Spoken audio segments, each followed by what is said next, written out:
Billy Stark's intro. Oh, I missed it. I failed you. Sorry. You're jamming, baby. I was You're like, this jamming. music, I forget how good our music is, and then we're here. I know you get lost in the music. Hi, all you BC Wrestle Pod nerds out there, and welcome to another rendition of the Grapple Gurus Live. This is the BC Wrestle Pod, somewhat weekly, monthly, like however long the pay-per-view schedule for each month tends to be. This is your live recap and review of any and every single PPV, PLE that any of the wrestling companies that we review here at BC Wrestle Pod happen to have. And tonight we are reviewing AEW Dynasty, the inaugural AEW Dynasty, as this is the first in its, now probably going to be a staple moving forward. I am El Jefe around these parts, the boss man, the grand poobah, the face that somewhat runs the place, if you will, Mikey. And I am joined tonight by two of my lovely AEW co-hosts. First and foremost, you just saw this man and I complete a very, very long 3-hour block of AEW television not too long ago. And now he is back to review Dynasty. El Buntador II, Adolfo, my friend. It is nice to see you again. Saludos, programas, and welcome. I'm excited to talk about this AEW Dynasty pay-per-view. It was good. Oh, I am so excited to talk about this because this for the most part it was good. We're gonna get into the one blemish that I had, but I have some fun stuff planned for that. Of course, if it wasn't obvious, Adolfo here reviews Collision and Rampage with me. We are the Rampage team where all the fun stuff tends to happen. And apparently, pregnancy announcements now are on Rampage, so that's a thing. Congratulations to Cool Hand Angelo Parker. Congratulations. Yes. Woo. The new couple announced their pregnancy on Rampage this past week. Wow. So, super fantastic. And then, of course, rounding out the trio for tonight, you can find him all over the AEW Dynamite review with myself and our other co-host JVL over on Just Our Three Gents. You adamantly know him as the Professor John. Thank you for being here tonight. We got lots to talk about. Hi, everybody. Yeah, I'm excited to review this. I was telling everyone that I was grading papers and writing up a final with Dynasty next to me because I just had no time, and that's how it slotted out. But there were a few times where Dynasty won, and it took me hours to get my work done. So, very interesting. I don't know if I'm as polarized as the internet is, which is, fair to say, because the internet is, that wretched hive of scum and villainy. I think the internet's a little harsh on certain things it doesn't need to be, but we'll talk about that, I'm sure. And I think you exactly know where I'm going for some of that stuff. But this was fun. I enjoyed it. I'm super excited. Unfortunately, our fourth co-host, JVL, could not be here tonight. He had other things that he needed to take care of, but you can catch him later this week on Dynamite. It's going to be a fantastic time. So JVL, we love you. We miss you. And you are with us in spirit because we will do all the smack talking for you when it comes to certain things. Clarify, he's not dead. He's not dead. He's still with us. He had some important things to take care of with the maker. So he'll be back someday, but not. He's fighting with the wrestling gods right now. Yeah, that seems to be most of us, yeah. Lightning struck his house again. Because you can't talk about Tony Khan or else it's like you have no chance. Speaking of Tony Khan, we are here to review AEW Dynasty. So before we dig into this, I want to express that the three of us are going to be going through both 0 Hour and the main card for AEW Dynasty. And as with anything in professional wrestling, everyone has a different opinion. We might agree on some stuff. We may disagree. However, given the last couple of weeks, the internet has been kind of a weird place when it comes to having civil conversations. Spoiler alert, there really hasn't been any, but the internet's always been a horrible place for civil. It really has been. Sort of so the wrestling, yeah. Here, purple for the Dynasty logo. How dare you? How dare I? So what I'm going to do is before we get started, I'm going to put a blanket statement out there because of reasons, and we do our part to better everything. You have the thing, right? Mm-hmm. Yeah. Oh, hold up, it's not showing up on my end. There we go. Important notice. We're thrilled to invite you and dive into the world of wrestling with us at BC WrestlePod. Your opinions and insights are what make our wrestling community vibrant and diverse. Whether you are a longtime fan or new to the scene, your perspective is valuable. However, when sharing thoughts or commenting, let's remember to keep the conversation respectful and supportive. Wrestling is a passion we all share, and it's in our spirited discussions that we learn and grow together. So, let's celebrate our favorite moments, discuss the incredible matches, and maybe even debate the outcomes with kindness and respect. If you are found being disrespectful in this live chat, or your comments are disrespectful on the playback or the edited review coming out later this week, you will be blocked, banned, bamboozled, sayonara, adios, good day, you lose, you get nothing. That has been your warning. Welcome to my Mikey will go full Willy Wonka on it. You get nothing. Good day. Now that we've gotten that all out of the way, let's talk about why we're here, gentlemen. Oh, it's so pretty. Oh, it's so pretty. Always with the images and the production value. Very well done. I know. However, I did notice that Christian Cage still has the TNT title on that. It's not Adam Copeland. No, the funny thing is when Dynasty got announced, I think Copeland was still champions. Yeah. Christian Cage. No, you're right. Christian Cage. Oh yeah, Christian Cage is still champion. And then Eddie has all three has 1, 2, 3 there. Yep. There's a lot of people that are no longer champions by the end of tonight, which we will discuss. But we are here to review AEW Dynasty. They went with the gold and the purple, which is always a beautiful combination of colors. But we are going to start with 0 Hour. And we opened up our 0 Hour. Oh, I love this little graphic. 0 Hour. We started off with the hottest feud that came out only 24 hours before the pay-per-view. Trent Beretta versus Matt Sydal. So the way that this feud was built was literally Trent Beretta threw a chair at Matt Sydal, and thus that is why we have this match. And let's be real, that chair shot looked like it hurt a lot. Oh my gosh, that was a crazy chair shot. He just full on yeet to Matt Sydal. Gross. This was a week of chair shots everywhere.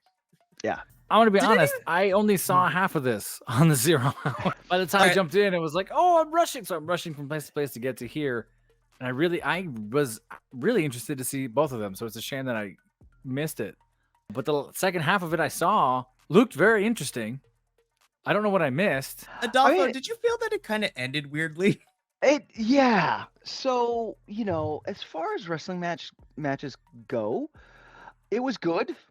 They both Trent and Matt, they put on a good show. Matt wasn't as high flying as he normally was. I'm not 100% sure if that was Trent Beretta kind of, countering his high flying offense, or if it was, Matt Sydal is just like, fuck it, I don't want to. Are we in enough time? We're 12 minutes in. Woohoo! Okay, or if Matt Sydal was just like, meh, I'm not gonna go top rope on this. But it was an enjoyable match. Ending was weird as all get up, cause then Trent started. He got another chair and was gonna beat Matt with the chair, and then Chuck comes in. And Trent goes out, and I thought that we were gonna get some sort of story building with that, because then Orange Cassidy comes out, and Trent is on the ramp in between Orange Cassidy, who's at the top of the ramp, and Matt Sydal and Chuck, who's in the ring, right? So I thought there was gonna be some sort of furthering of this story, maybe Trent getting the mic and telling Orange Cassidy and Chuck to, piss off, and maybe why, but that didn't happen. Trent just kind of sneaked into the tunnel and was just like, curse you, Orange Cassidy, I'll get you next time. I'm like, just make his voice deeper. It's like, I'll get you, gadget. Right, yeah. I was like, so when the ending happened, and then it flowed into Orange Cassidy's match, but I sat there and I looked at Alice and I was like, did I miss something? So no, you necessarily didn't miss anything. Like I said at the top of this feud literally happened the night before on Collision, which was really weird to happen. Of course. No, I mean, I get that between Matt Sydal and Trent Beretta, but Matt Sydal has been wrestling within that circle that Orange Cassidy best friends circle for a little bit. I mean, we have had some rampages where they have done, 6-man tags together or what have you. So yeah, it was just weird. It was weird. It was. Unfortunately, Matt Sydal falls upon the curse where the hometown boy does not get the win. So Trent Beretta picks up the victory, which then leads us into our second match on 0 Hour. And my personal favorite, Orange Cassidy and Katsuyori Shibata taking on Shane Taylor Promotions, which is Shane Taylor and Lee Moriarty in this bout with Anthony your favorite Ogogo for the on night or for 0 Hour? 0 Hour. No, this was totally my match of the entire. No, of course I was not. like, they nailed it in 0 Hour for you? Wow. This is my favorite 0 Hour match of the 3 that we got. Sure. But that's because all 4 of these individuals were great. It's nice to see chaos in the building. So Orange Cassidy and Shibata are in the Chaos faction in New Japan. So it's nice to see that. Yo, Shane Taylor was out here punching fools left and right. It was fantastic to watch. Yeah, it was. They were Yeah, it hitting was. hard. Yeah. There's some Yeah. shots here. I was trying to queue up one, but I was like, oh, he's dead. But Yeah. I'm not gonna be able to find it in time. I ahead. really quick. I loved the juxtaposition of Orange Cassidy and Shibata, because like Shibata would just come in and would just be like, right, and then Orange Cassidy comes and he's just like, it was good. It was really entertaining to me. Really entertaining. It's quite literally 2 of the like extreme end of the spectrum in style and grace and everything. But then for some reason you see them together and go, oh, that's friggin' perfect. We were talking about that on Dynamite. Like, this is fun. It's so good. I like seeing Shane Taylor. I've gotten to know Shane Taylor Promotions and Lee Moriarty a little more over the last few weeks on Dynamite, because normally they haven't been there. They've been everywhere else but there. They were probably, I'm warming up to it. Yeah, this was probably the most sound match of 0 Hour. We'll talk about what happens next. There were a few spots in here that were really cool. I'm trying to find one that Shane Taylor did to Shibata, and I was like, oh my God, he killed him. But I can't remember where that was. I should have taken better notes. But again, I wasn't taking notes. I was watching the thing. So, Yeah. This is very, very fair. This was a very fun bout. Chaos reigns supreme, both figuratively and actuality, because Orange Cassidy and Katsuyori Shibata pick up the victory here. And I'm very interested to see what happens the next couple of weeks as we continue this thread with Orange Cassidy and Trent, and will Chucky E.T. turn or not? Yep. And sidebar. I'm interested to see what he's now going to do with Shane Taylor Productions, because they have been using them more in the mainstream outside of ROH. So, I'm interested to see if they give him a little pushy push, that's it. it seems like, they trusted him with a relatively important spot at 0 Hour for sure. Right. Yeah. Yeah. And we've been seeing him more on Dynamite and across all the other promotions. I think that's great. Every match they've done has been good that I've seen. That doesn't make me suspicious like other folks. Every time I see the match, I wonder what. I am intrigued. Yeah, I hope it is a bit of a push. I hope it give them something. They haven't gotten a lot of promo time on Dynamite. They've had a few like 10-second, 30-second, we're gonna whip your ass promo things. Yep. Let's see. Yeah, I'm intrigued. Yep. As am I.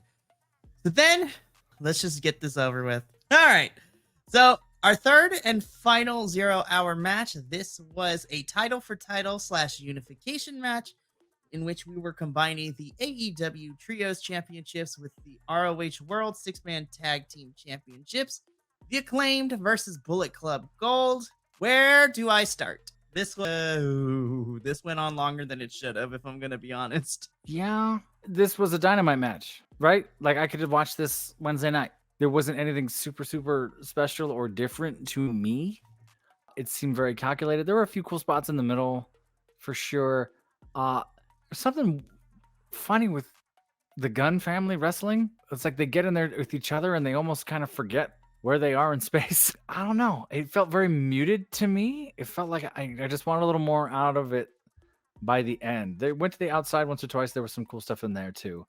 But again, like Andrew, who's also here on Bi-Conics, and I were talking about it today, like, you can give me 8 minutes of gold or 20 minutes bloated. I'm going to take the 8 minutes of gold every single time.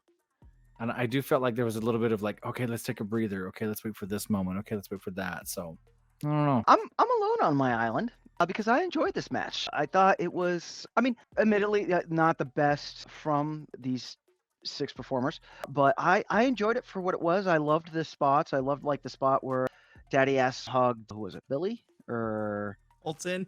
yeah, Yeah. sorry. Yeah, so when Daddy Ass, hugged Colton, and then, did the whole thing where like he was hugging him and then, said no, and then, did the thing. Nice. Yeah, attacked him in the face. Switchblade Jay White to me always delivers. Even when he shouldn't deliver, he delivers, So he was a very entertaining part of that match. I do see where you could say that that Max and Anthony, the Acclaimed, they did seem a little muted comparatively to other matches that they've been in. So that was odd, but I enjoyed it, and I love the Acclaimed, and I was okay with the outcome, that the belts are unified. Yeah, and I'm not saying it's a bad match by any means. We can talk bad matches later. Yeah. We'll have some discussions. Yeah. I just felt like they all played it kind of safe, and this was a match that they've all kind of had before, so they weren't trying to wow me or shake the boat too much. Respect to all of them. It's not disrespectful or anything like that either. It's not like I'm going, you're crap. Yeah. But I just felt like, hey, they gave us an 18-minute spot. Let's not hurt each other. Okay. Yeah. It did feel like they were a little worried Because I've seen the Acclaim do crazy things out of nowhere, and I hope Switchblade gets some more run now. We've talked about how AEW is not using him effectively, and he needs way more to do. And hopefully, I mean, you're kind of stuck in a trio, fine, but I hope there's some more story, some more something. Our group text was filled with calls for Juice Robinson, right? Like, what is happening? Give us more to do. That was me. Yeah, it was you. Yeah. Yep. So I hope it seems like they wrote themselves out of a corner, which is great. And that's good for everybody. The thought of the Acclaimed going to face the Young Bucks or going to do something else tag team wise is appealing to me as well. Kind of step away from this, whatever we've been doing for 6 months with these 6. Yeah, I don't want to talk it to death. We got other things to talk to death. Yep. We have a whole bunch of stuff. My final thoughts on this is that this match was okay. I didn't think it was inherently bad, but I'm glad that we're done with this. I am happy to see Bullet Club Gold walk away with the win because I feel that they had more to lose if they didn't win, especially as you mentioned, Professor, with Jay White. So now they are the unified AEW Trios and ROH World 6-Man Tag Champs. So we are going to hopefully start seeing them more on AEW, defend those things as well as ROH. So we'll see what happens with all of that. That brings us to the end of 0 Hour. So now let's get into the main card of it all. Graphic. Wow. Fancy. Fancy. Wow. Do you have other graphics or is this the only one? No, I got more. Trust me, it's going to be great because we open up with We opened up the main card of AEW Dynasty with an AEW Continental Championship match. The challenger in this case is the Busted Pac, taking on the Rainmaker and our champion Kazuchika Okada. Yo, this match was so freaking good for me. I'm just like, yes, boys, yes. I agree. So good. This was a great match. Yeah, I was worried because the crowd went nuts before they even did anything. So I was like, oh man, I hope this delivers. But they did. They went above and beyond, Okada and Pac.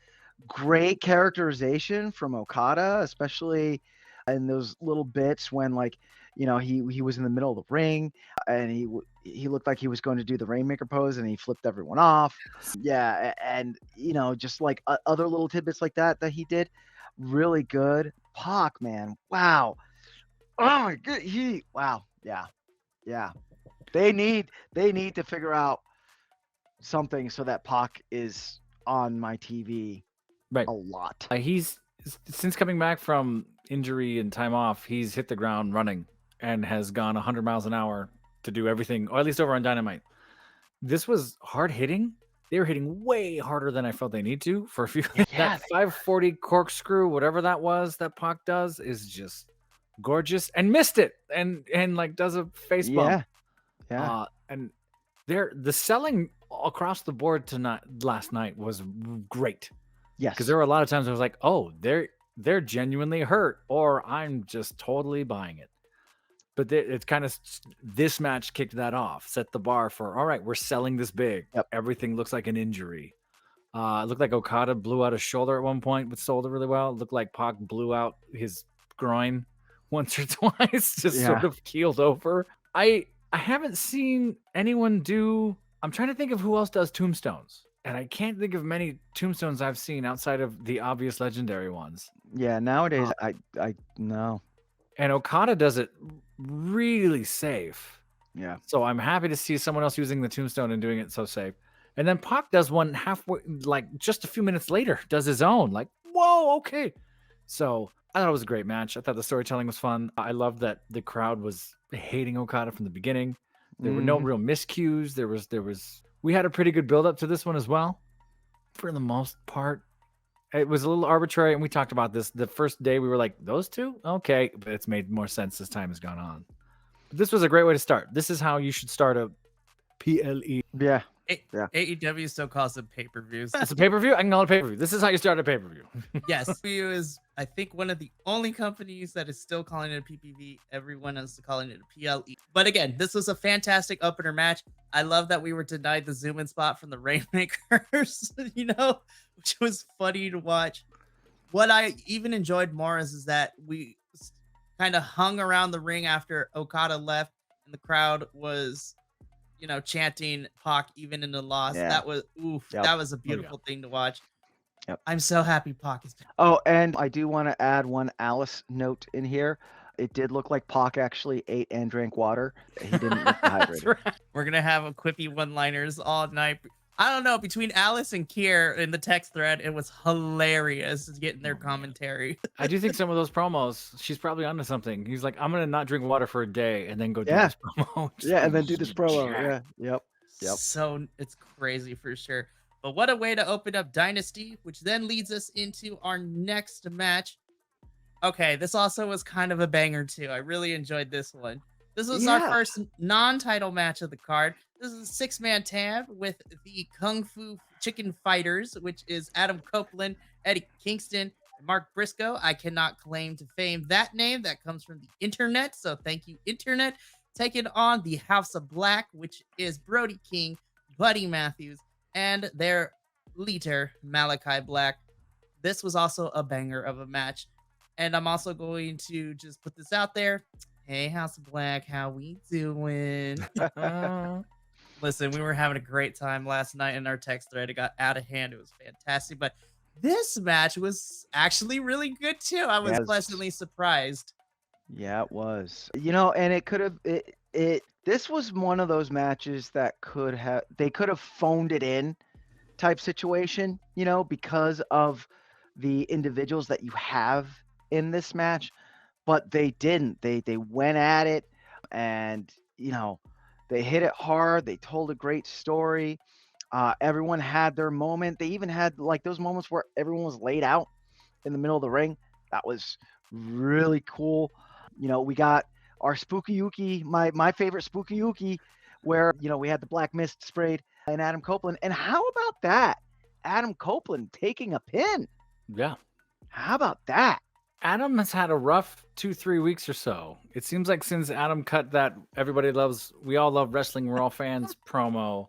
Hang on, he's kind of been in his head. I want to bring this up since. from a watcher of ours. This match was the Waffle Short Beer the Bard, the Waffle House Line Cooks versus House of Black. Black was awesome. You know what, my friend? You are not wrong. Like Copeland, Kingston, and Mark Briscoe do look like they work at Waffle House. They do. Oh my God, that's so accurate though. Briscoe jumping over the counter, grabbing a tray. What? Briscoe is the Waffle House paladin of that girl deflecting a chair. Eddie looks like an extra from The Bear. If any of you have seen The Bear, yes! He totally could be. Oh, I can't unsee it. Thank you, Shortbeard the Bard. That is amazing. That's good.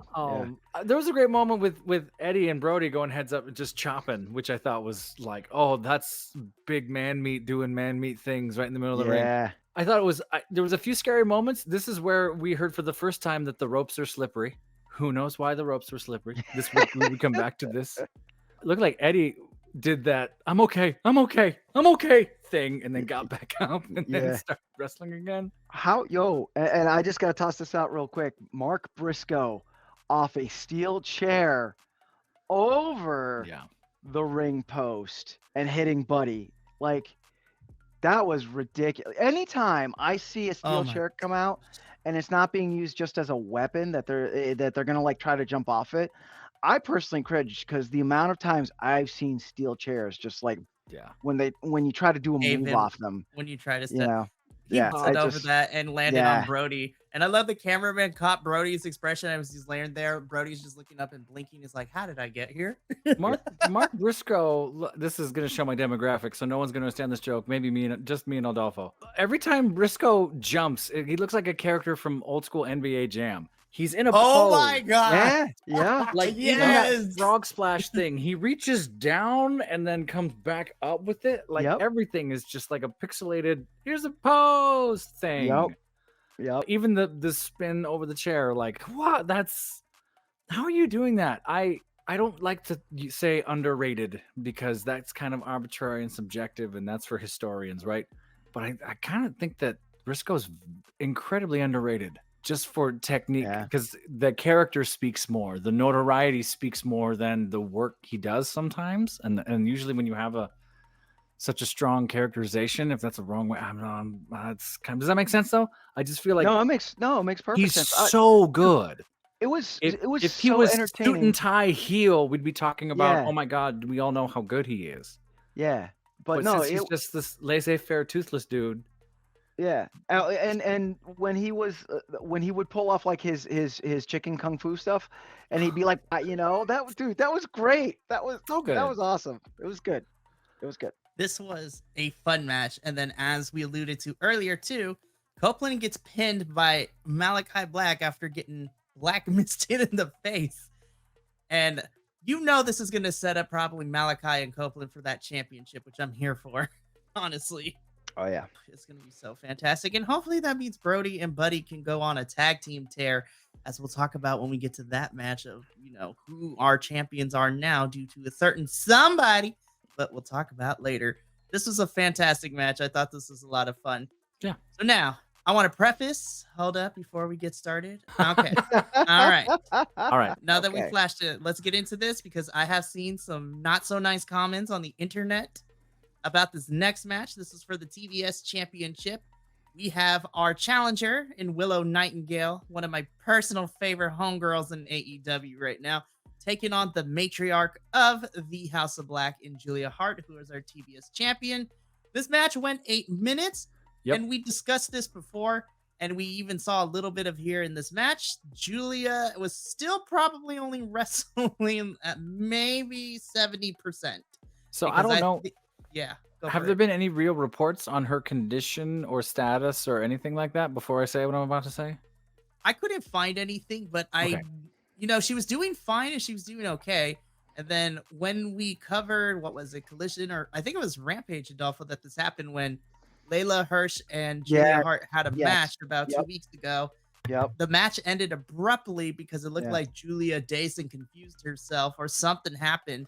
Yep. And JVL pointed this out in our group chat as she was making her entrance too. She wasn't walking 100% either. I haven't been able to find anything to, confirm that Julia was working injured, but you can tell she was still not at 100%. So I say that because, and we talked about this on Dynamite too, when we saw her, she didn't get involved in anything on Dynamite, which was, I guess that was just a few days after that. This match, when you watch it, I watched it again. Not a single shot to the head. Nothing. Willow took incredible care of Julia Hart.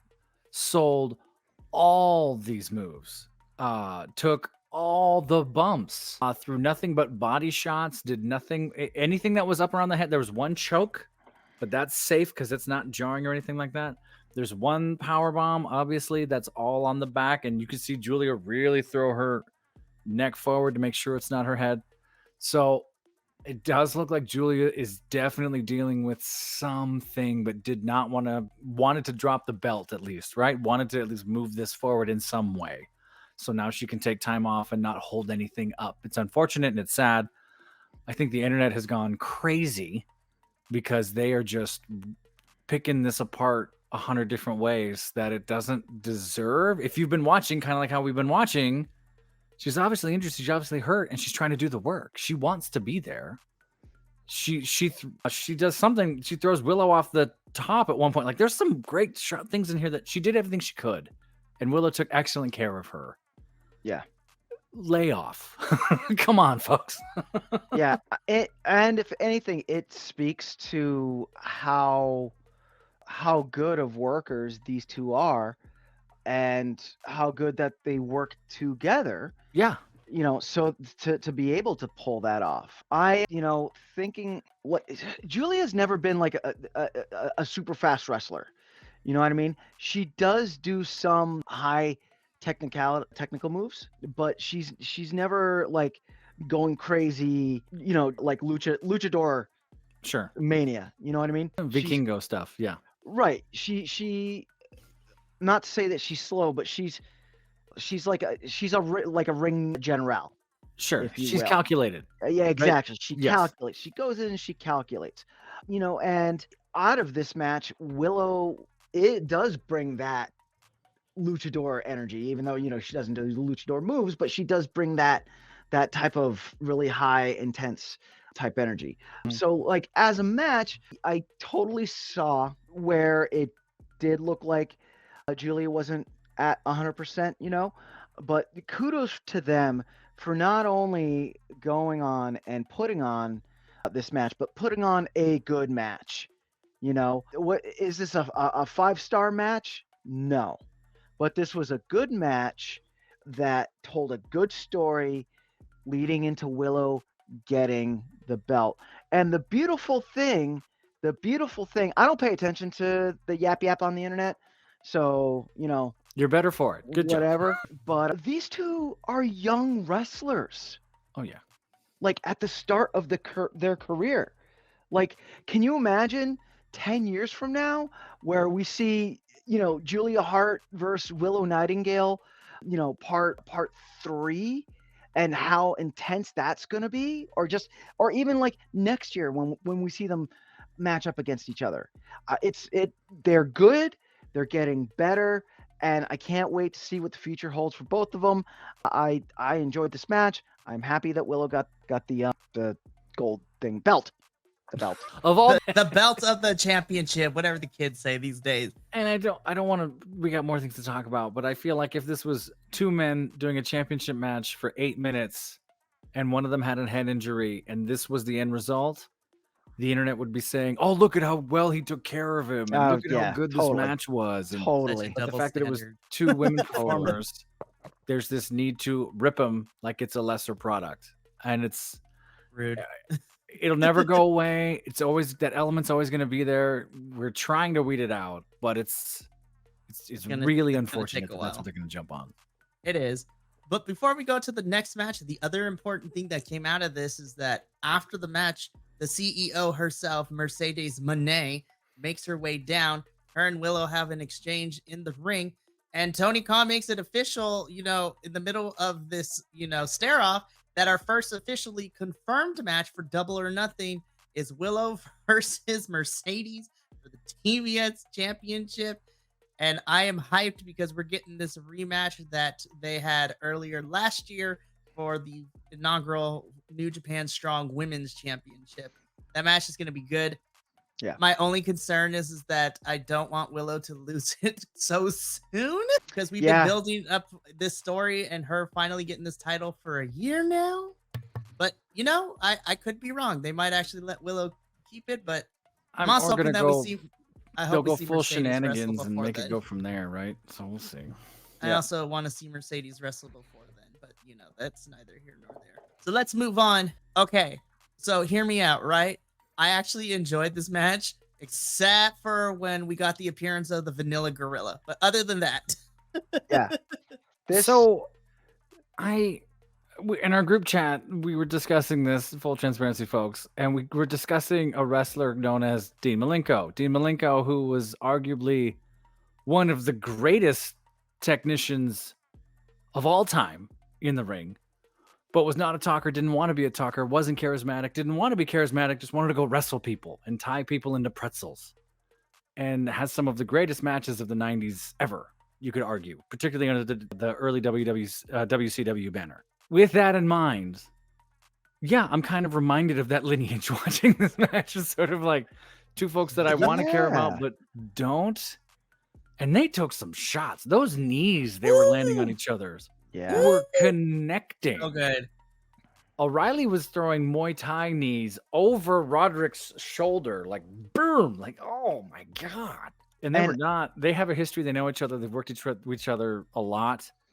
So they O'Reilly sells way better than Roderick does. Absolutely. Right. You know, O'Reilly's still kind of talking to the audience and actually has blood in his face.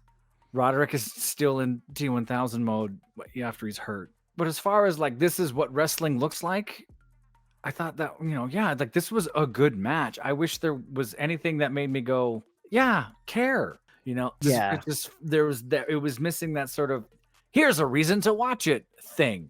Yeah. Partly because I was waiting for Vanilla Gorilla, right? I was like, at some point, the Undisputed is going to show up. Oh, look, there you are. Yeah, so this definitely suffered from lack of good focused build-up. You know, like I get that Roderick. This was a 1 week build. Yeah. Right. I get that. Was it 1 week? Wow. I didn't want to say it, but it was a 1 week build because we got this match. It was confirmed in the middle of Battle of the Belts that you watched. Okay, cool.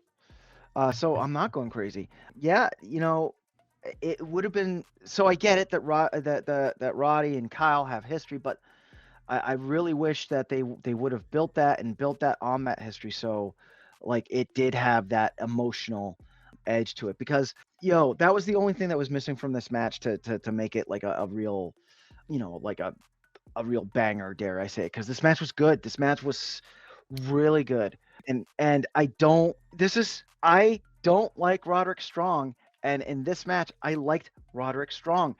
I am so impressed by Kyle O'Reilly. This was my first real experience watching Kyle O'Reilly, and just seeing how the two of them like countered into a counter. Props for Kyle O'Reilly.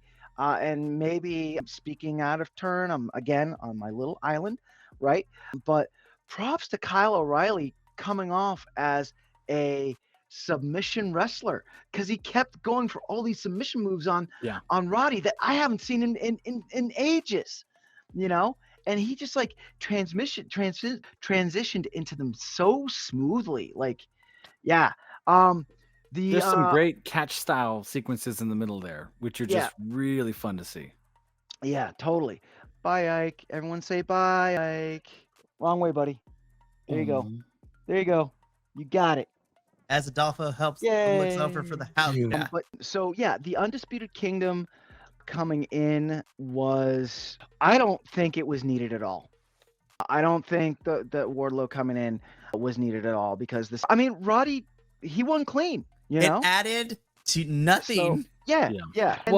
And we already know that that Wardlow is on the outs. That whole like thing where Adam Cole came out, with Taven and that dude, Bennett. Thank you, with Bennett and Taven, and they could have just come out all together and still, done that whole Adam Cole staring at Wardlow with daggers thing. Wardlow did not need to show up in the match, and he didn't do anything, and I feel bad because it's like, it's like waste of Wardlow. So I mean, they're trying to give Adam Cole a little bit of the nudge, right? Like, you've been gone. Look, it's Adam Cole's back. Now he can do things. So fine. It sucks that the match ended up a means to ends of that. In retrospect. Yeah. I wish I cared more about this match itself, but as a match, it was solid wrestling. Like, those were two pros doing stuff. I know O'Reilly's story now because they've shown that promo a lot. Mm-hmm. So I get it, and I'm glad he's back. I'm glad he's working. I'm glad he's here. I hope they get a little bit more underneath them. I I hope it's not more undisputed. I hope we don't go back to the well and get him in here, stuck in here for this stuff. So we'll see. I'm not sure what you do with this whole Wardlow thing. I don't know. Nah. Yeah. We'll see. We shall see. But happy to see Cole's able to start walking around now, which is always fantastic, which is very nice. And I mean, this is literally just the MJF Wardlow storyline 2.0 because Cole is going to turn on Wardlow and then they're going to beat him up. And then, yeah, so we shall see. So I'm not going to intro anything else. I'm just going to let the picture sit for itself for a couple of moments. Oh, yes. This match.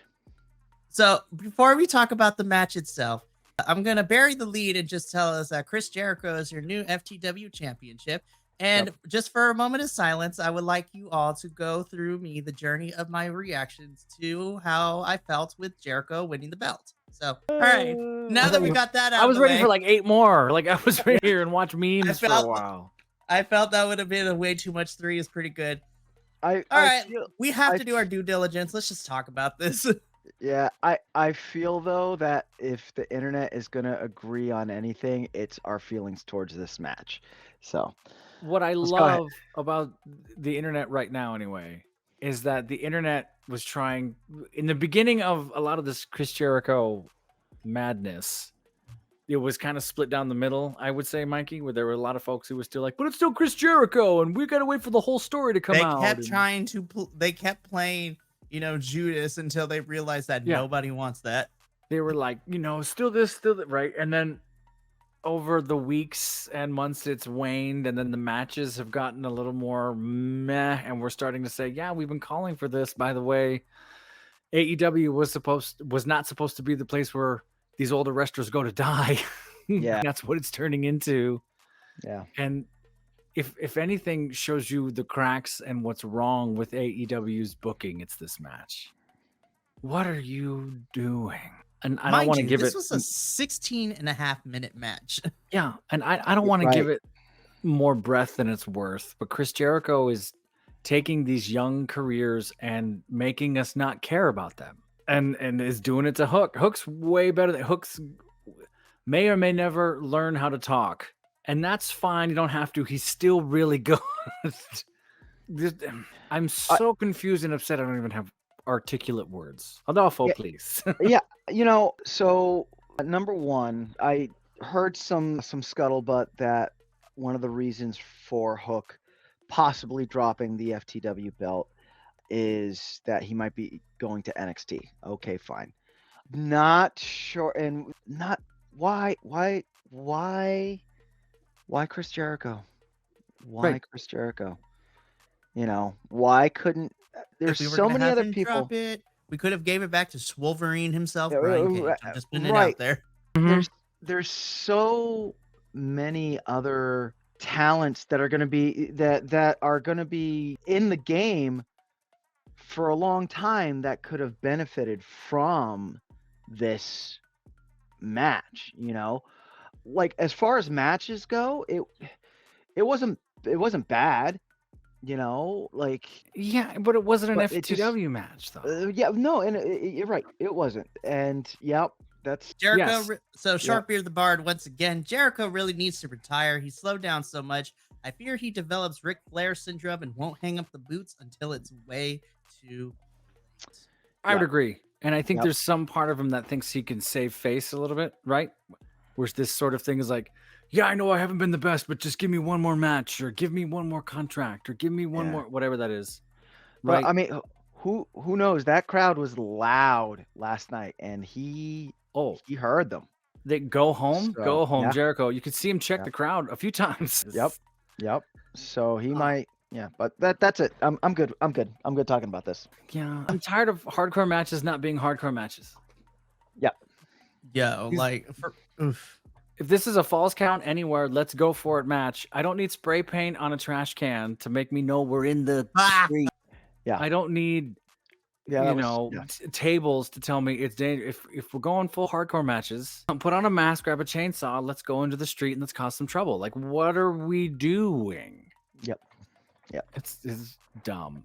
As someone who likes the crazy, weird, hardcore shit, If the rumor is true and Hook got the call for WWE to go to NXT, which we kind of heard a few months back, we were wondering about this, right? Yeah. If that is true, I'm very excited for him. I'm very excited and hopeful for him. Yes. And yes. I feel like, and I hope he has the blessing of everyone around him, and I hope he doesn't get grief. I don't know how. I would like to think they're not going to treat him differently because you got Taz there to regulate, but who knows?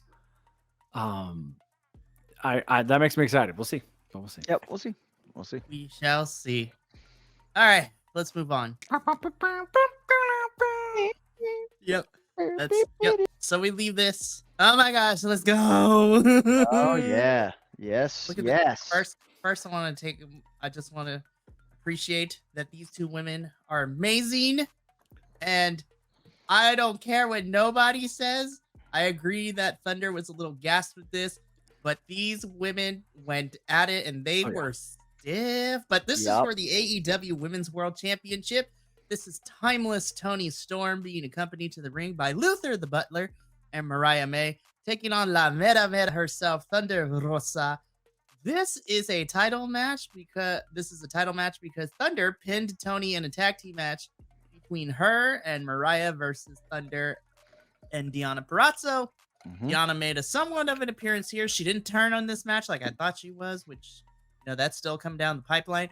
But Thunder's whole thing is she's getting the title back that she never truly lost because she didn't get pinned when she had to give up the title. Again, there was a whole weird situation where Toni became intern and then she became the real one during the first. It was a whole mess. This match was awesome. Yeah. I'm going to be completely honest. This was in my top 2 of the whole entire evening. Like, I love this match more than anything. I do agree with what JBL said in our group chat that towards the end, Thunder was getting a little gassed, but it makes a lot of sense because she's been out of the ring for almost a year and a half at this point. And in the promo package, we learned that there was a similar situation to certain other folks and other companies. We weren't sure if she was going to be able to come back into the ring at all. Yeah. Before I start, I want to say, look at this incredible black and gray chest piece someone has to get someday. Just Thunder Rosa over here, and then the belt in the middle, and then Toni Storm on the other shoulder. That'd be amazing. Yeah. Yes, Short Beard. 2 amazing Absolutely wrestlers on a banger match. It was a banger of a match. I went back and watched this because I was knee deep in working on the work I had to do, but I picked this up again.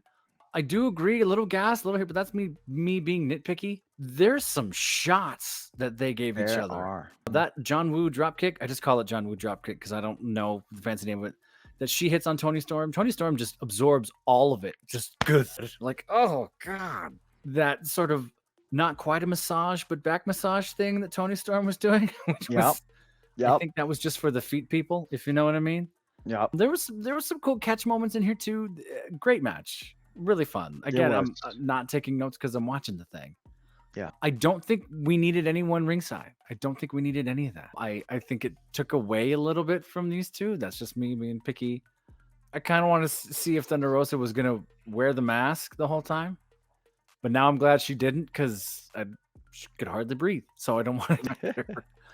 Great match. So much fun. And when the women do well, they get just enough credit. When the women do quote unquote poorly, they get crushed in a way. Yeah.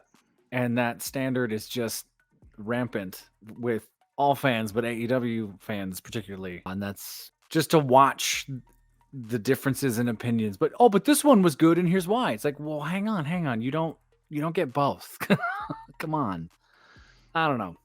But great match. Yeah, I love this match. I actually I respectfully disagree with the Deonna Mariah May fracas that happened outside. I actually thought that in this term that added not only to Toni and Thunder's match, but also it has now propelled and given Deonna Purrazzo a storyline now. That her and Mariah May are now, going to beef it up. Awesome. I was really happy also that Mariah May did get shut down and taken out That way, it, because when that happened, the spotlight just went straight onto Tony and Thunder. You weren't worried about Luther or Mariah being that X factor for Tony to win, which it has happened before. That spotlight was straight on Thunder. And how about Thunder Rosa coming off the top turnbuckle into Luther and Tony, I think, with that corkscrew. Oh yeah, Luther's taking bumps now. Luther's taking some shots. That's what's up. Am I bummed that Thunder didn't get the title? Yes. Am I happy that Tony still retained the title? Yes. This is like when I walk into an all-you-can-eat buffet and there's either chocolate cake or cheesecake. I love both and will eat them accordingly. So it's like, yeah. And the other internet scuttlebutting about the low blow nonsense. Come on. Oh yeah, that's so goofy. Would you please stop? Please stop.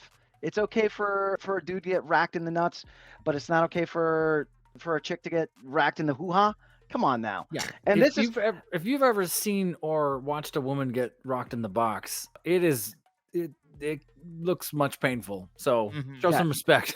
So everyone needs to calm down with all that, because it was and it was nonsense. I was like, that's the thing we're gonna critique this match on, right? Really? Right. And this is the story that I have to tell about this, which I alluded to earlier today. Oh, that's right. Story time. I am part of a troupe and we do a stage combat show, right? And in the stage combat show, there is a fight where someone does get stomped in the nether regions, right? Recently, we have had females that have joined the group, and the first time where the female was in that fight and her junk got stepped on, people left the show. And people were like, "Oh, this is horrible. This is, and now, mind you, it is a male and a female that are fighting, but they're still, it's still the same thing, right?" So, sure. And this is where I'm going with this. Then it gets flipped, right? And the male gets stamped on the in the nards, right? And he reacts to it, and people are telling him, "Oh, stop crying. It can't hurt that bad." Like, what the F are we doing, people? Just like, let the art speak for itself, like, are we, it's ridiculous that people's minds are still stuck in this whole, like, oh, women need to be protected because no, they're not, especially if they lace up their boots and they walk in that ring. Have you seen Japanese wrestling? Have you seen the shots that they take over there? Have you seen True Lucha Libre? Have you seen the shots that they take? Get over it, people. Can we make a title screen that just says "Get over it, people" and it's Adolfo's face? Just low-key, we're going to include that into the other thing when we talk about these things. But you know what, Adolfo? That was perfectly said. I don't need to add much more. This was a phenomenal match. Tony is still our AEW Women's World Championship, and I'm excited to see where this leads for both Tony and Thunder, leading into Double or Nothing. Mm-hmm. So we go from here. Ciao. Okay, here we go. Strap in, kids, because this was the match of the night. This is me the whole entire match. I'm like, oh my God. Like, I do declare I got the vapors. I got the vapors. Look, this was a non-title match. This was just a straight singles match. They introduced this thing as a dream match. Can I just say this real quick? Versus Brian Danielson. Go, Adolfo, go off. Will Ospreay, stop it. Stop delivering 5-star bangers. Stop it. Oh my God. So since Will Ospreay has been doing matches on Dynamite this year, he has not had a single bad match. Every time, like, my match of the year, go back and watch these matches thing. It's all Will Ospreay. There's I don't know, 7. 4 are Will, and as of yesterday, 5 of 8 are Will Ospreay. Can I tell you guys a secret real quick? So obviously this was my match of the night. Like, I loved everything else, but this was my match of the night. I've come to find that a lot of my matches of the night within the last couple of months have always involved Will Ospreay, which is really fantastic. I'm going to be completely honest, you guys. Right now, this is currently probably going to be my match of the year, depending on how the rest of the year goes. Like, it was that great for me. And we're talking about Will, but you got to talk about Danielson in this match too, because without a I was gonna he, say, Without oh a my doubt. Will has gosh, this thing where he makes everyone he's with better. Yeah. And to go with Bryan Danielson, there's some Danielson spots here brought where out things I haven't seen in forever. they did some, Yeah. because Osprey could take it, and Osprey could set him up for it. Like, there was some crazy things in here. Yeah. My favorite part of this match, though, my favorite part of this match was towards the end when these two have just tossed everything at each other, and they all do that, and they both do the thing where they sit in the corners and they stare at each other, and they just, like, you could see like in a video game, the energy bar is like going boop, boop, you know, and then, like, man, it was such a well put together match. Such a well put together match. Shout out to Will Ospreay, Yeah. the neurodivergent person he is. We love to see that representation in wrestling. Yeah. So good. It felt cinematic to me. It felt like, the end of the movie, right? The end of The Wrestler, where he knows if he does this move, his heart's going to blow out, or whatever battle Kill Bill sequence you want to have. I heard the Kill Bill 2 siren, that the whole time, just and like waiting for that. And and telling the story of, all right, whoever gets there first gets it. Dude, and how? Go ahead, John.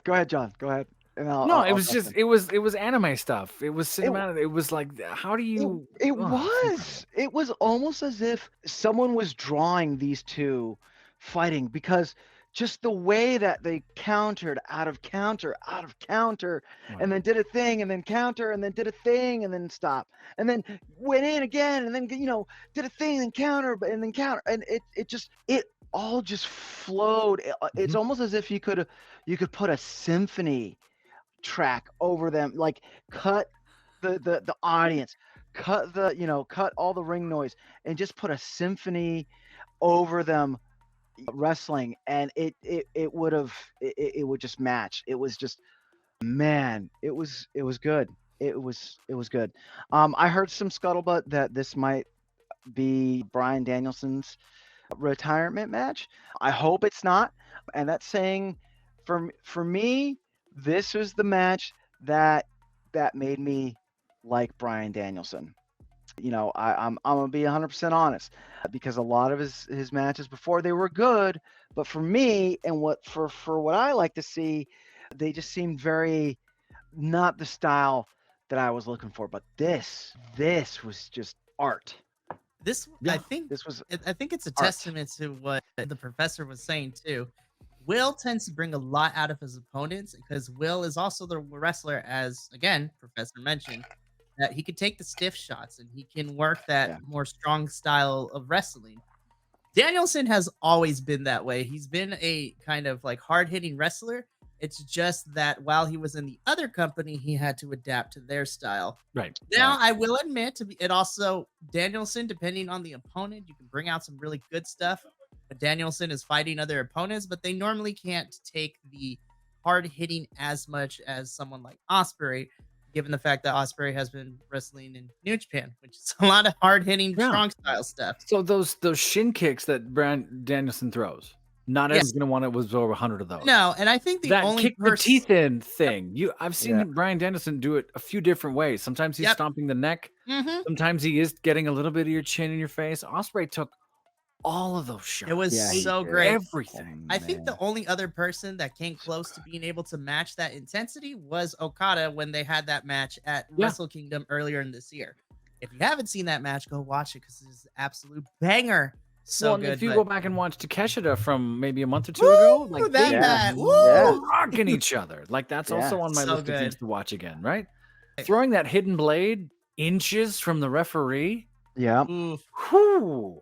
The camera shot, I don't know how close he was. You see it from another angle and you can't really tell. It looks safer than it was, but man. But speaking of safe too, can we also shout out both of these men? Because Danielson has been the only person I've seen take the Tiger Driver so safely. Sure. Yes. Yeah. Absolutely. Yeah. Yep. Which, just as a clarification, it is official, at least as per Fightful Select, that Bryan Danielson was not really hurt. He It was for work. yeah, he was selling it, and a beautiful sell it was, because he fooled a lot of people. I do want to just toss this out, my gents, my peeps. Bryan Danielson, who has made statements that his time is drawing close to the end in the ring, where or who do you go from here as your last match? Because like this was just, So there's there's 3 people that I would love to see do this, but obviously I think even though we got this match, the top of my list is obviously I think Ospreay receiving the torch from Danielson would be cred, as the kids say, to Ospreay, since he's going to still be in here, because Danielson's retiring at the end of the year. He stated that at the beginning of this year. The only other 2 people I can see, even though we would have to build to it, that I could see it, I could see Mox, depending on how they want to do it. I can also see, I don't know how you would get him, but I also think Swerve would be a good choice too. That's just my personal bias, but I think Will is at the top of my list to get that torch as this generation's Danielson. Not to say that Danielson can't go, but Ospreay is going to be here for a little bit. Yep. Yeah, I agree. And well, Danielson, we talked about this. He didn't want to retire with the belt. He wanted to make sure that he dropped that at the right time. He doesn't want to overstay his welcome, and he has said so much in other interviews, and we've talked about that. And I can't remember, Mike, if you were telling me or if this was a group chat thing. He's interested in the other end. He's interested in the backside. He's interested in creative. He's interested in talent. He's interested in training. Like, that's what he would love to do instead. Yep. And what's kind of cool about that is now you have this ace in your pocket of Bryan Danielson. So if he returns, he's still fresh. He's still training. He's still doing whatever else, working with other wrestlers. He's not going to burn himself out and in 10 years become Sting, Jericho, Flair, or these other cases that we've seen. If this is the last match and he did it, it's the classiest way. We didn't need to go home. Yep. We didn't need a send off. I didn't need all my friends in the ring taking bumps for me. I didn't need anything. I did the match of the year to the guy who's idolized me, and I went out on an injury, so I'm still strong. We'll see what happens. Oh yeah, no, I just want to toss. No, you're not wrong. That up for conversation. That was all. No, that's it. This was a phenomenal match, and obviously any match that was going to follow up this was going to be a tough time. But man, this was my match of the evening. So let's go into our semi-main event. This was for the vacated AEW World Tag Team Championship match. We got a ladder match between the EVPs, the Young Bucks, and FT, otherwise known as FDR Bald and FDR Aggravated Assault. Otherwise, it's like Gun Charge and almost Burt Reynolds. Dax is almost Burt Reynolds. Yeah, he's pretty cool. I have to say, when it comes to ladder matches, I can't think of any possibilities that you could be more nuanced to it. This match had no right to be as entertaining and actually as great as it was, because not only did they incorporate the ladders, they just killed each other by wrestling as well too. I actually was very impressed. I liked this match a lot. I was. Well, did anyone else forget? Who else forgot this was here? I did not. I did. I took a break and went, okay, I'm coming back for Samoa Joe and Swerve, and then turned around and went, oh yeah. So fair.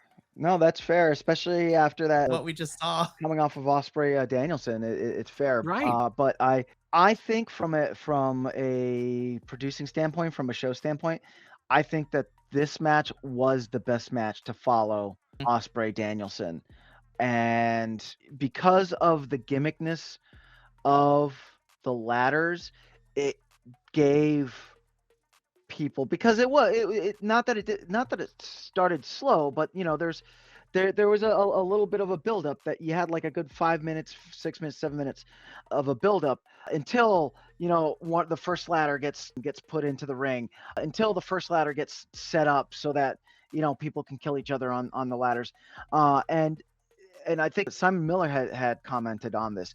It gave people enough time to recharge after Ospreay Danielson.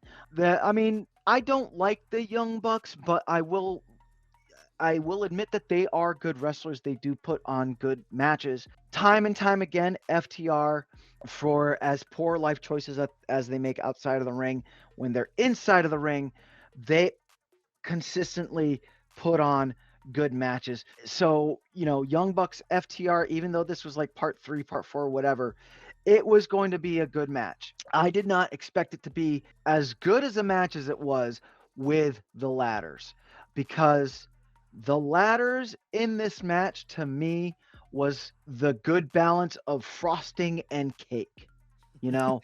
Some people when they bake a cake, they put like tons of frosting on it and you lose the cake in the frosting. Some people, they don't put enough frosting and it's too much cake, so you get gypped out on the frosting.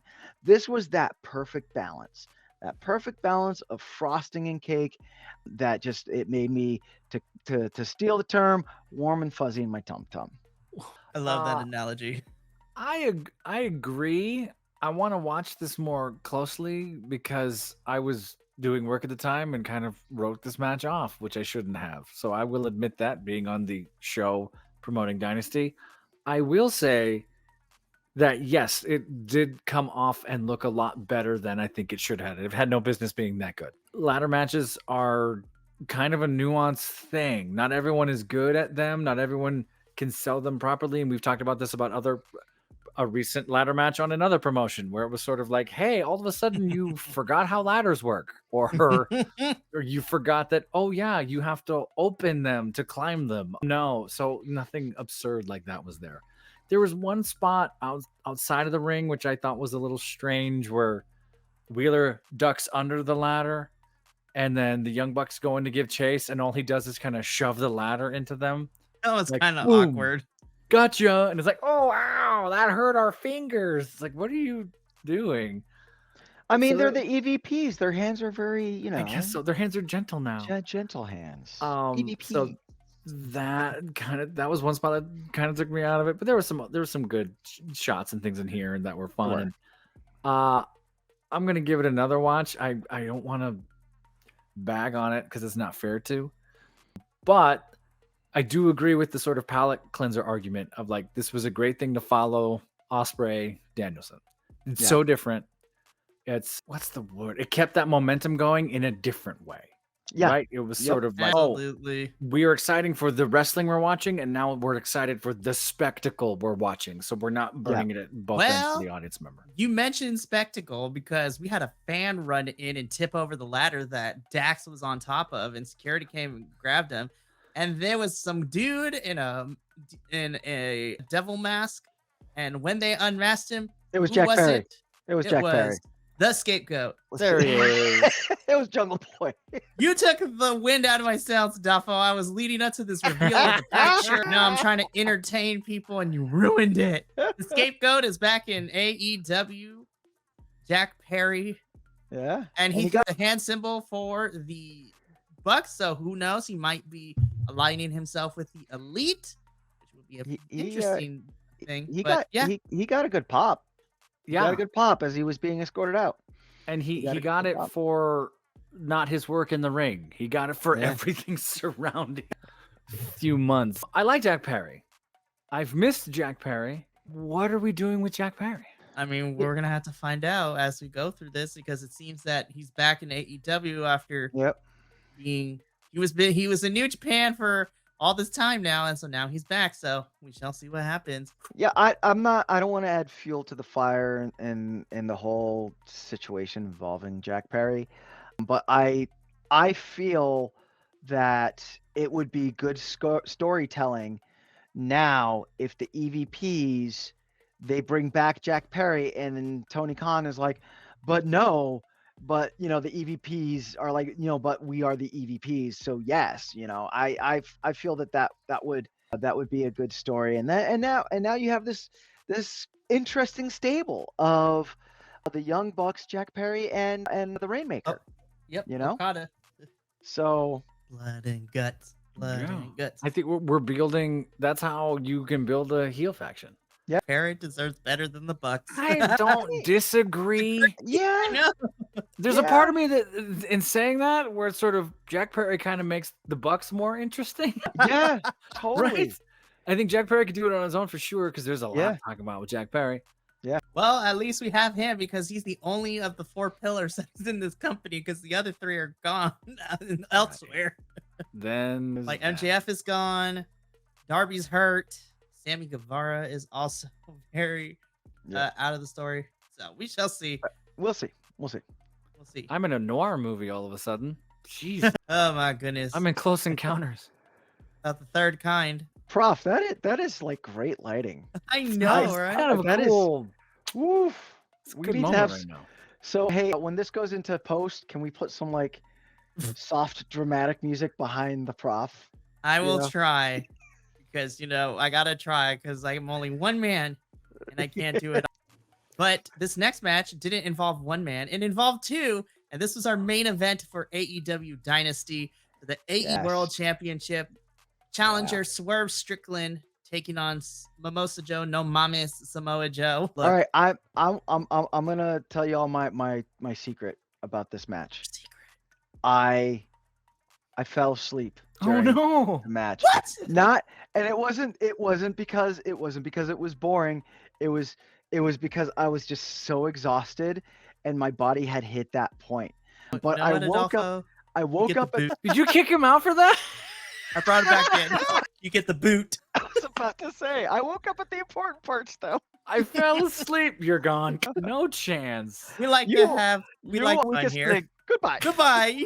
We have fun here, but anyways, you woke up at the important part, so that was important. I have to say, I thought this was a really solid main event. Yeah. I didn't know what I was going into this match. I didn't know what I was going to expect between these two. But man, Swerve is that dude. Joe is that dude. Like, so good. Oh yeah. Good main event. I was scared that Joe was gonna hit that muscle buster on cons. Oh boy. Ooh, I mean, Swerve still got slammed on the concrete, so it was still utilized. But man, yeah, even after my secret being out, this was I think this was a great match to end the night. I'm gonna spoil it and say that Swerve is your new AEW World Champion. And first thing I need to talk about though is Swerve coming out as Killmonger. Oh Not my Black gosh. Panther. Swerve coming out as Killmonger. That was- whole thing was fresh. It was so clean. Whew. Oh my gosh. man, loved it. My Loved nerd, it. I had a nerdgasm. I'm not gonna lie. Yeah. I was like, oh my god. But Swerve being he deserved it. This match was really good. And if anything, this match shows that Joe doesn't need the belt to still be on our TVs and just wrecking people. Because that again, my own little island, but I'm excited to see who is now gonna incur the wrath of Samoa Joe coming off this. Because lest we forget, some words were exchanged between Samoa Joe and the Undisputed Kingdom. So, is he now, going to come to them? Who's he wrecking next? I'm excited. Well, Samoa Joe had a problem with being used as a pawn by Adam Cole and all of that. Yeah, So yeah. if we're going Yeah. Samoa Joe, Vanilla Gorilla, that's just a sacrifice for Vanilla Gorilla, right? There's no way. Yeah, Um, dude. Let him run rampant through the Undisputed. Yeah, I'm excited. I'm excited to see who Samoa Joe's going to just wreck now. Yeah. I was pretty sure Samoa Joe was murdered on that flip off the turnbuckle face into the apron thing right at the end there. I was like, oh, that's a felony. Yeah, you're going to be gone for a while. That's a thing. You bought tickets to a murder. Great. They called a few shots. I wish I took notes on it. I didn't take notes because this was fun to watch. There's a few spots they called on the fly, which actually sold really, really well. Some of the catch sequences that you can kind of see them calling this and this. I'm not going to be a downer. This is a great match. I wanted a little more, and I don't know what was missing from this match. If it was more at stake or more at any moment you could lose or more. There was something missing for me in this first half of it. It felt like it was a little, we're going to go through what we've worked on. I think the pacing kicked up. The second half of this, the last 8-9 minutes or so was really, really fun to watch. I picked wrong. I picked Samoa Joe because I didn't think they would drop it to Swerve because I was betting against the company because I was like, they're probably not going to do the right thing. They're not going to. They're probably going to make Swerve wait even longer, even though Swerve has been over for, I don't know, a long time. Yeah. And we were calling for Swerve to get this title a while ago, right? Because even Samoa Joe stops a few times to listen to him talking about Swerve's house in the middle of the match. He's like, oh, okay. But it was a great match. It was solid. There's a few nitpicky things I have. I'm going to rewatch it before I throw it in my match of the year tank, but I'm happy for Swerve. I think it gives Samoa Joe something new to do, which I think he's been craving, right? Give him something else. Yeah. I am so happy to see Swerve by the end of this pay-per-view hold that championship up. I was okay with being wrong because I had also picked Joe, but I was more so in the lines. It's like, all right, Swerve's not going to win this one, but Joe's going to lose that double or nothing where Swerve is going to pick it up. But no, that's what we all thought, right? Like they're going to make him wait. Yep. But Swerve is your new AEW World Champion. He well deserved. I loved watching him get so emotional towards the end. You know, there's that one shot where he's on the steps and he's trying not to cry while holding the title. I'm a big Swerve fan. We all are here. I love Swerve, and Swerve has made history as AEW's first Black World Champion. And you know, going into this match too, in interviews, his motivation to get to this point is Swerve Strickland has cited Kofi Mania as his inspiration to get this title, because also it took Kofi 11 years in WWE to finally become a world champion, which was nuts when we got that info when that all went down. So Swerve, I'm super happy that you're champion. Now we can see matchups. You know, Hangman Page is coming back for that title at some point. Hangman is going to step up to Swerve, and I am ready for it. But boys, that brings us to the end of Dynasty. We went through both 0 Hour and we went through the main card. Ooh, let's see this. All right. Joe taking the belt from Jericho would be great. Joe fits the FTW attitude, and to have him be a menace with the belt would be so fitting. Okay, that is an idea I can get behind, my friend. Just a sacrifice to the gods at that point. I will throw myself to the wrestling gods and be in servitude to them forever if that would happen. Oh, yes. I absolutely agree. I think that would retire Jericho. I think Jericho would just get totally, I almost said it, I'm trying not to get us demonetized. You get destroyed. There's no way. Samoa Joe's not doing this. Oh, look, a trash can. I put spray paint on it. No, Joe's going out there to rip skin off. Nah, Joe face. Literally is the walking embodiment of Nuck if you buck. Like these hands are rated E for everyone. There's Jericho. I'm sure Samoa Joe would take care of him, but they're not going out there to let's put on a good match. I'm going out there to hurt you. You were gonna feel. Well, low key, I would kind of be here for it, but anyways, that's where. Oh no, I'm still here for it, but that's the end of Chris Jericho. Alrighty. So as always, here on Grapple Gurus, the last thing we got to do is we got to rate this thing on out of 10 empanadas. We're gonna go Adolfo, then Professor, then I will give my rating last. So, Adolfo, on a scale of 10 empanadas, what do you give a Dynasty, their inaugural Dynasty event? Dear internet, I only give a Dynasty 4 empanadas for using gold in the logo. How not? No, I'm kidding. I'm totally kidding. I'm just. Whereas when we used to review the other promotion together, where we had He Who Shall Not Be Named's member. Hey guys, like that needs to be our AEW internet character. So here's the thing: when a woman gets hit in the box, she actually doesn't feel anything since she doesn't have testicles. So this doesn't make any. Oh my gosh. Okay. Okay, so let's go. Sorry. 8 empanadas. Next. 8 empanadas. Next. Professor. 8? Why 8? 8's a good number. What? No. So okay, fine. I will give you. I will now give you my dissertation as to why I'm giving this. Yeah. No. It was. It was a good 3.5, 4 hours long. Kept me entertained the whole time. and even the bad matches were watchable matches, in my opinion. So yeah, like this, I would go back and I might even go back and rewatch the entirety of Dynasty. So there we go. I agree in that when we get to end of the years and best pay-per-views and all that stuff, this is one that we got to go rewatch. Like, this is going to be in the 12-month calendar of, oh yeah, let's look at this, all the stuff people did. I agree. Is it me or is it you, Mikey? Mikey's muted. He's done. Mikey, with us. we can't hear you. He's done with us. I knew That's that. where- No, it's you, Professor. I'm going It's me. last. Mikey's last. I think it's 8.85, and that's me being critical because part of me goes, it's a 9. It's great. There were no botches or ridiculous injuries. There was no. I mean, storylines could have been stronger. We talked about that, but that's me being nitpicky again. The right people won for the most part, particularly Swerve for sure. We had a 6-man tag that wasn't boring. Normally 6-man tags go off the rails. That's what I was going to say. Looking at the 6-man tag we had in Dynasty compared to 6-man tag for 0 Hour, and you're like, oh, wait a minute. There was something more at stake in watching that and everything else. That's just me being a theater person. Yeah, so I'm in that 8.5 place. Easily, Ospreay Danielson is in match of the year. At least my top 2 or 3 picks as of right now. I'm sure that's going to shift. But the fact that there's a match of the year in this is huge.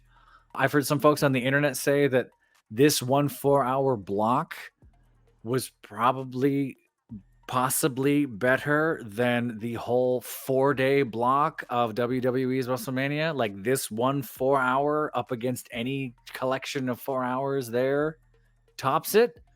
Dear internet, Yes. how's my thoughts? So, as someone who recently, Sorry, this is going to be a bit that's not going to. It's gonna be. I can't wait. It's gonna be fantastic. I don't disagree with you, but I say best. You know what? I'm gonna wait till it's my turn. But I'm thinking, if you compare this to night 1 WrestleMania, you kind of go, ooh, I don't know. Well, maybe it does edge. And then you look at night 2 and you go, well, this. I love me Cody. I love me Swerve. But that's, fantasy football talk. 8.5, solid 8.5. It'd be a 9 if that FTW was an FTW. If that was an FTW match with, light bulbs, tacks, toasters, mahogany tables, I'd have been all over it. Yeah, really quick. Hey, Prof, can you look wistfully into the light just for a moment? In the arms of an angel, anyway, slow band. For $3 a day. For $3 a day. You can help. You can help these this. starving wrestling. Wait, hang on. You gotta do it like this. Wait, keep talking, Mike. Go ahead, do it again. For $3 a day, you could send your support to help these wrestling fans not only find food, but also learn how to use soap and water sometimes. And on top of that, give them sunscreen for when they burn themselves for not wearing a hat. I am Sarah McLaughlin. We have a good time here. That's my co-host. And I'm going to go with my turn. I also give this a solid 8.5. The FTW match could probably have been taken out of here and I would have been fine with it. But everything else was fantastic. Even Willow and Julia's match I thought was a lot of fun. I'm looking forward to Mercedes and Willow at Double or Nothing. I hope Willow gets to keep it, but we shall see what happens with that. Will and Danielson had the baller match of the whole entire night. I'm adding it to my favorite matches. I gave this an 8.5, and I'm going to say that for me personally, this has been a good weekend of wrestling because I had Dynasty last night. And on Saturday, me and Andrew got a chance to watch TNA Rebellion. Spoiler alert, the review for that comes out tomorrow, but I did give Rebellion a higher grade than Dynasty. But this, honestly, over the last couple pay-per-views we had for AEW, I think this is probably my favorite of the last 4 or 5 that we've watched. That, World's End, and Revolution, and, Full Gear has a special place in my heart because I was there live and in person. So that one was fun, but solid 8.5. Gentlemen, we made it through another pay-per-view review. But on top of that, we made it through the month of April because this is the last pay-per-view of April. We're done. We covered 6 pay-per-views. We covered 6 pay-per-views in the span of 4.5 weeks. We are done. But fret not because we might be putting the machine on pause for a little bit, but we're going to be tuning up the band once again because in 2 short weeks, you are going to first find myself and Will and Andrew reviewing TNA's Under Siege pay-per-view. But more importantly, Adolfo will be tagging out, but Professor and I will be tag teaming us two and Minnie and Luisin as we are covering WWE's Backlash in 2 weeks as well. It's gonna be craziness from France, no less. Oui, oui. Le croissant de wrestling. We anger an entire nation. I'm sorry. It's okay. I love you all. I'm just. we're So gonna I get up- actually have a streak of 709 days on Duolingo. we are and, going my- to get up my on out of French here. is not very good. So from all the AEW boys to everyone else there on the internet's lands, remember, take care of yourself, love one another, stay Bi-Conic, and more importantly than anything, you always deserve to finish your story. We'll be back in 2 weeks with more pay-per-view reviews. But Billy until Stark's then, outro. sayonara. Thank you so much for tuning in to another Vibe Tribe production. What's going to happen next time? Well, you're going to have to tune in to find out. But until then, remember, take care of yourself, love one another, and as always, make sure that you keep the good times rolling. Thank you for being here, and we'll see you next time.